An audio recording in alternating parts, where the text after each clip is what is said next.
We left Darwin at 1 in the morning and arrived in New Zealand at 2 in the afternoon. After some thrashing to get through customs and get to the location, we picked up our home for the next almost 2 weeks. We rented a beautiful camper, fully contained, with a bath and shower, kitchen, and a king-sized bed. And the most important feature for the 21st century, Wi-Fi.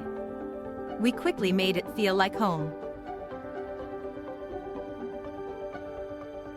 We drove only about an hour to Miranda to camp, then got up at dawn for our first stop of the trip, the Pukerakoro Miranda Shorebird Center and Wetlands. Considered one of the best birding locations in New Zealand, we enjoyed the beautiful sunrise and scenery, and started collecting our target New Zealand birds.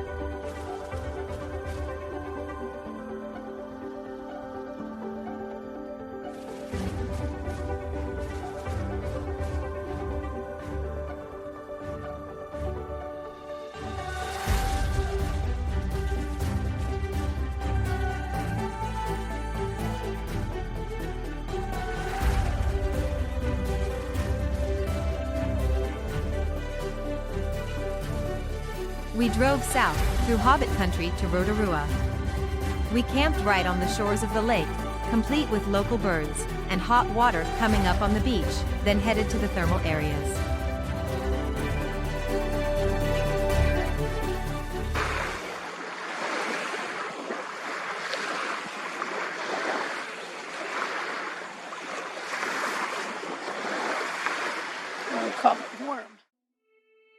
Te Puia is the largest thermal area in Rotorua, greatly changed since I visited in 1998. It now also houses an education center to teach ancient Maori carving and weaving techniques. It also contains the largest geyser in the southern hemisphere. Our luck held, for it started raining on our way there, but stopped while we visited the hot springs and mud pots and geysers. It then started raining again as we left.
In the evening we attended the Mitai Maori Cultural Experience and Dinner Buffet.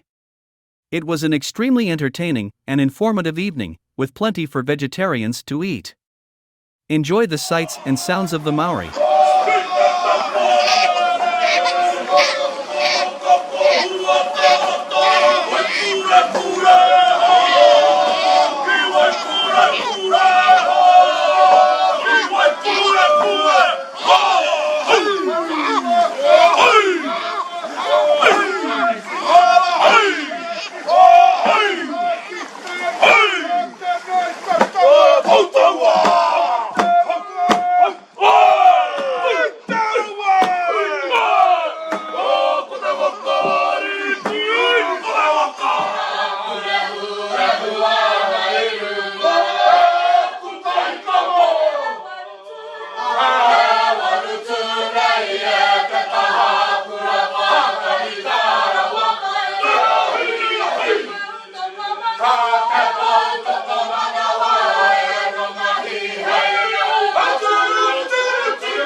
We arose before dawn, stopping at a great bakery leaving Rotorua for our longest drive of the trip, 6+ hours to Wellington. We stopped for a coffee break in Taupo, visiting another well-known birding spot and admiring the beauty of New Zealand. We passed through the desert road, a strange ecosystem growing in old lava fields, then pushed on to our destination, the Zealandia Wildlife Sanctuary.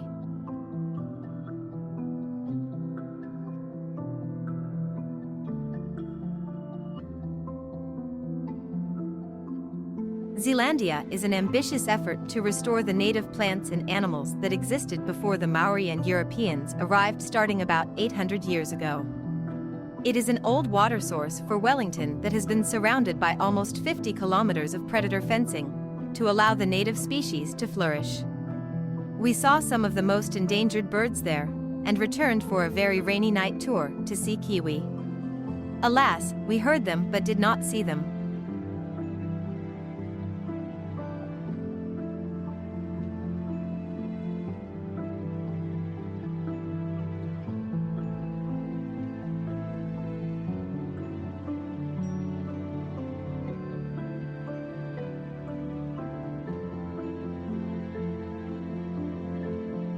We freedom camped in a parking lot along the harbor, arriving around 11 p.m. We awoke to see our plans for the day dashed by heavy rain.